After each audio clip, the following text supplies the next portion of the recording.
Hello, everyone, and welcome to another episode of the Idea to Value podcast.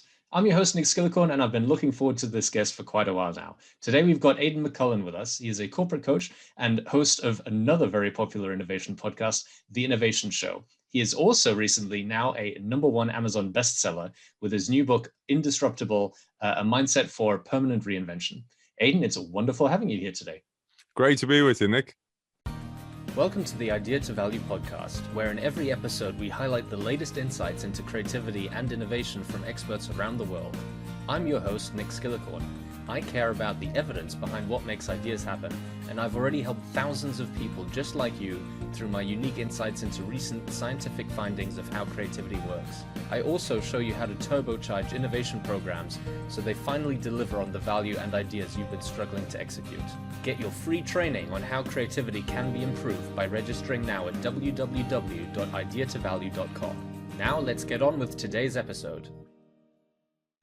So for people who don't know about you or your work, could you just give us a brief background as to where you got started and how you got to where you are now? It goes right back to childhood, Nick. So without, in as quick as possible a background, I was, I became fascinated with transformation, and it started at a young age. And I can kind of stem it back to when I was a child. I was that kid who was often last picked on the playground. So actually not quite true. What they tried to do was pick me on the other team so the other team would lose. So I wasn't quite last picked. But what happened was, over the period of time, I got it somewhere in my head that I wanted to play professional sport. And I ended up playing professional sport for a decade. I played for the best rugby teams in Europe, played for Toulouse and Leinster, and played for the Irish national team. And that was my first true transformation, transforming my body and my mind. And the next transformation out of that is the more difficult one, because you need to reinvent yourself at quite a young age, early 30s for most rugby players. And that can be very, very difficult, because you need to let go of that person you used to be and reinvent really from scratch, because it's difficult to have a head start when you're going into your career in your early 30s. And what happens is that period of time is for me, I was just married, I had a child on the way, and all of a sudden you have all these outgoings and you don't have these incomings again of revenue. And I went into digital transformation then, mainly because I knew it was this burgeoning field. It was 2008, right in the recession. And I was extremely lucky with my timing, because I had discipline from sport that I just applied to this new world of digital media and digital advertising. And I just applied the same discipline to that and succeeded in that quite quickly, set up a digital arm for a media business, and then went on to become head of innovation in the national broadcaster in Ireland. And from there realized actually that I didn't have all the toolkit I needed to make true transformation happen. So I worked in an innovation consultancy for two years to gather new mindsets, new frameworks to understand innovation. And then from there, I discovered something I talk about in the book, which is you can't change business models until you change mental models. You can't change what people do until you change how they think. So I changed into leadership and organizational change, changing mindsets, changing cultures within organizations. And now I've just launched with the book my own business where I'm out on my own doing that. And it's really, really fulfilling work.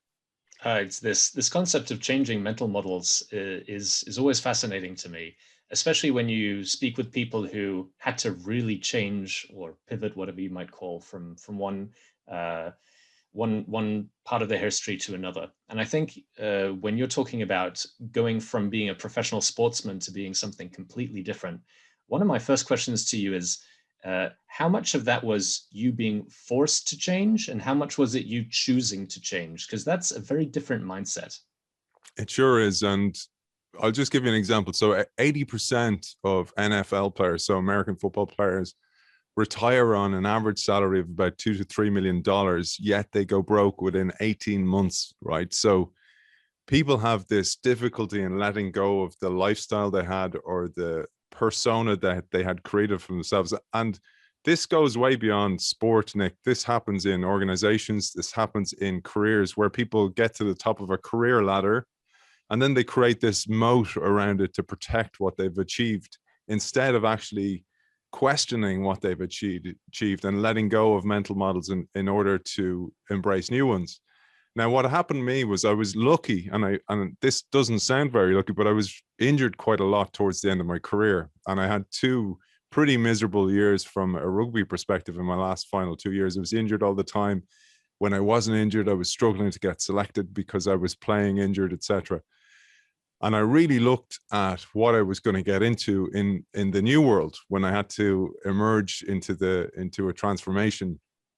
And I noticed, I picked up a magazine. It was November 2007, and I picked up Forbes magazine in November 2007. And on the cover there was an article called "Nokia: Can Anyone Catch the Cell Phone King?" And it was about this amazing rise to success of this brilliant business, Nokia. And I picked it up and I was like, telcos is where I'm going. And then I just tracked the life cycle of Nokia, and I saw the stock just plummeted after November 2007. So they'd reached this peak, and then this long kiss goodnight curve, as I call them in the book, started to emerge. And I was like, what the heck just happened here? And then I learned about the iPhone, because a lot of players in sports get they get the iPhones into these influencers, although they weren't called them then, but they get people into their hands so they'll start talking about them, etc. So the iPhone happened. And what I learned was Nokia totally dismissed it. And they not only dismissed it, but it turned out that some engineers in Nokia 3 years earlier, before the iPhone ever saw the light of day, had come up with this concept of a 1-button phone. And more than that, they'd come up with the concept of an app store. And they were told to shut up and knuckle down and keep with the business as it was. And I found that really such a crisis and such a shame for the organization. I was like, how did that happen? And in all this was all in this mixing bowl for me at this point where I was going into this new career. So it was like, Nokia must have been at the end of its life cycle, and I need to get into something at the start of its life cycle. And for me, I realized I was in the same thing. I was at the end of my life cycle as a sports player, and I had to emerge into a new life cycle. And that was really valuable. And that was the seed planted for me that became this book as well, that everything goes through a cycle, whether it's a business, whether it's a person, whether it's a sports person, whatever it might be in life. But we're not taught that. We're in Western cultures in particular, the arrow of time goes from left to right. You're born, a load of stuff happens in the middle, and you die. Instead of actually, well, you're born, you get to a point where you're self-sustainable, and then you go through a series of cycles, and every cycle leaves a trace that's useful in the following on cycle. And I think that's something I talk about it in the book called Return on Capability, that everything you try leaves a trace. And even if it's deemed a failure, there's some success in that failure that you can use elsewhere. So let's get into the book. It's called Undisruptable, very interesting word to start with, but it's then called A Mindset for Permanent Reinvention. What's the main crux behind this idea? Well, firstly, it was originally called Permanent Reinvention, and then I said, actually, I need a word that doesn't show up on Amazon, and I typed it in, and nothing showed up for it. I was like, that's great. And, that just shows you the emergence of Amazon as such a powerful player as well. But even in Google, there was very few terms that came up because it's not really a real word. So that in itself was a disruption. So that's where that came from. And the idea of permanent reinvention is like I mentioned there, that the life cycle of organizations and the half-life of organizations and careers of those people who work in them, because of artificial intelligence, because of automation, because of pandemics, and how we see this thing called creative destruction, where there's a growth in some businesses and then there's a total collapse in others. Some business models are disrupted. And if most people have developed all their skill sets around those certain business models or business concepts in an organization, they're going to be disrupted. And what I hope this book will do is go, there's no longer a safe haven or harbor for an organization or an individual within the organization to kind of go, I've made it. I can rest on my laurels like Nokia did, because the tides of disruption are happening quicker and quicker. For example, 88% of the Fortune 500, the original list, are now gone or merged or acquired in pretty painful ways. Or InnoSight, one of the great consultancy, InnoSight, reckoned by 2027, half of the S&P 500 will be gone, will be disrupted again. So these tides of disruptions are getting quicker and quicker. And all that this pandemic has done is actually accelerated those trends. So let's also talk about the structure of the book, because compared to a lot of other innovation books, you made a deliberate choice to approach things in a slightly different way. What was that, and what was your thinking behind it? So I've been so fortunate, and you can see behind me all these books that I have. And you mentioned my show, The Innovation Show. Every week, like you, I interview an author, read their book, take notes on their book, interview them. I specifically edit it myself. A lot of people outsource the editing. I don't know, do you do that, Nick? But I do my own editing as well. I know how time intensive that can be. Yeah, so it's difficult, and the easy thing would be to outsource it, but I find editing is another opportunity to learn it again. And what I found with all these brilliant authors are their knowledge is intense. It's amazing, and the frameworks are great.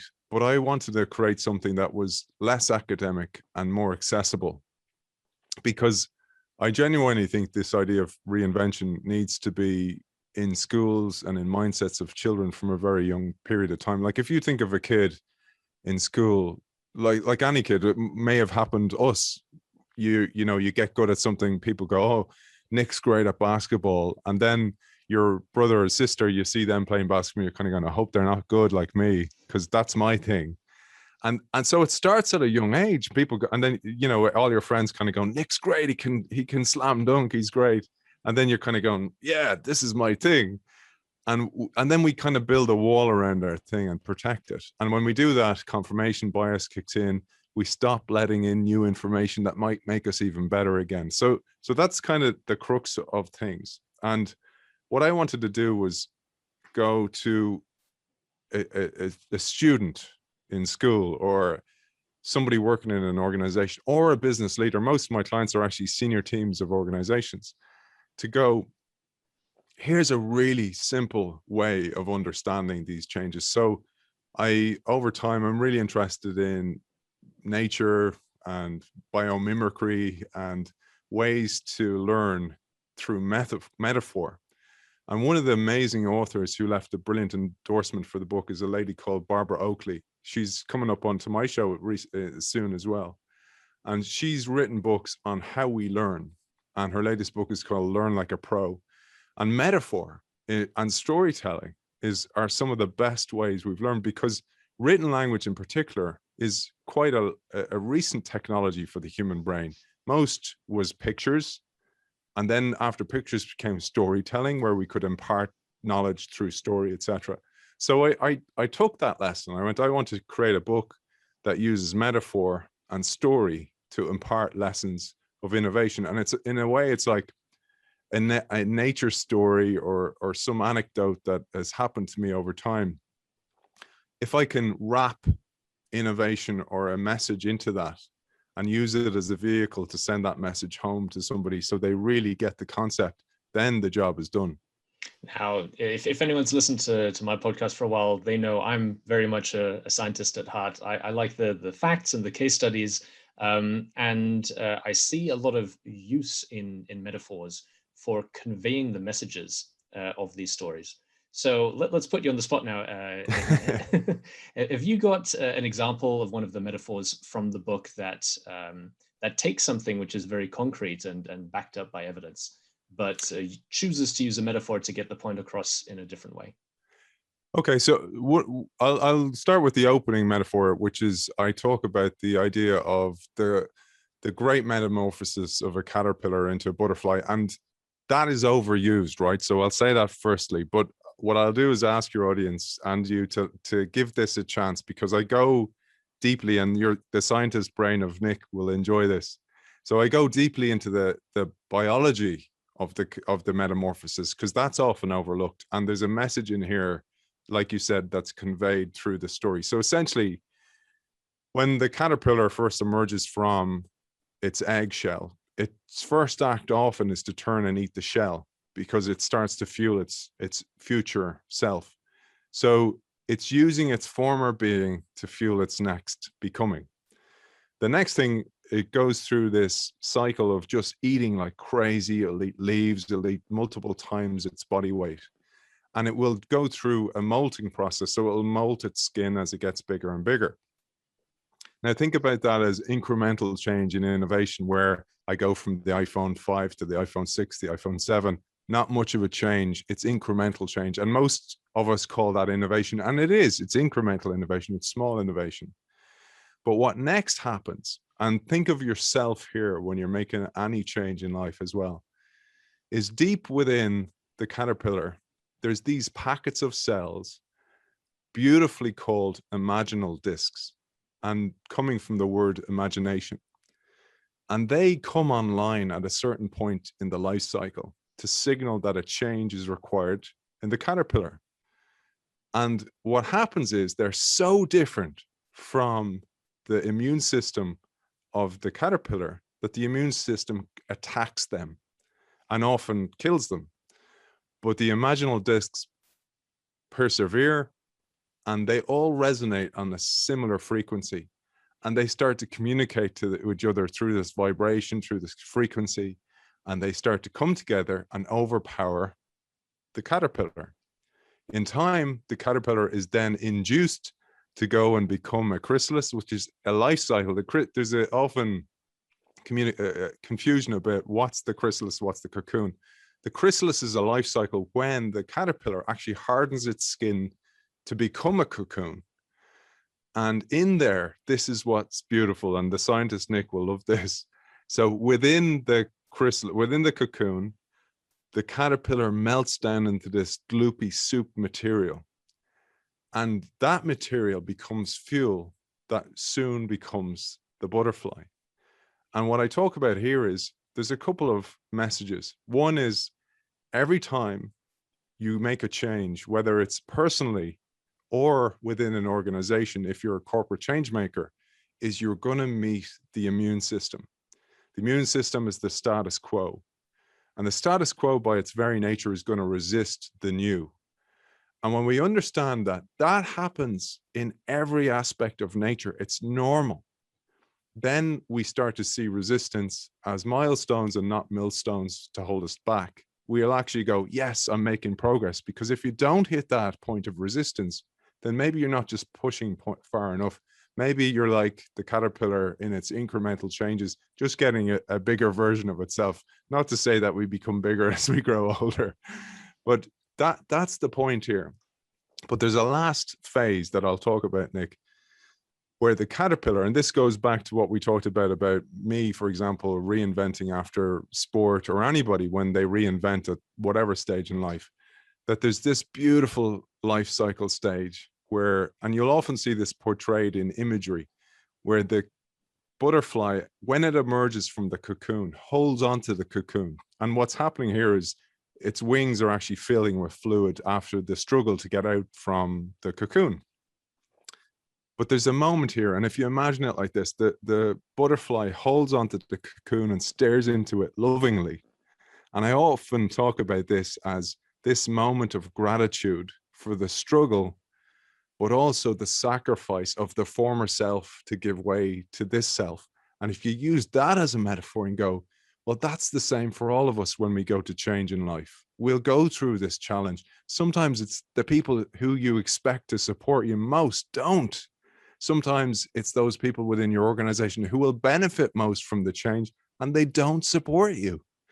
But when you look into this and go, okay, well, that's all part of the process. And then you realize, actually, I can be grateful for that because it's signs that the change was due and the change has come about. And I stare into the former self and I go, thank you. And then I need to let go in order to fly. And it's the letting go which is the most difficult part for us. We have to let go of mental models as individuals of what we used to be, or in organizations, often when we go through reinvention or transformation initiatives, we have to let go of business models that no longer serve us. Absolutely. I love that metaphor, especially sort of seeing how the immune cells attack the desire to grow.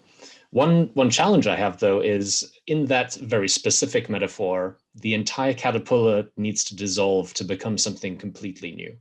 And quite often in companies, it's not that easy to say, okay, the whole thing is broken. We need to burn it to the ground and start something new.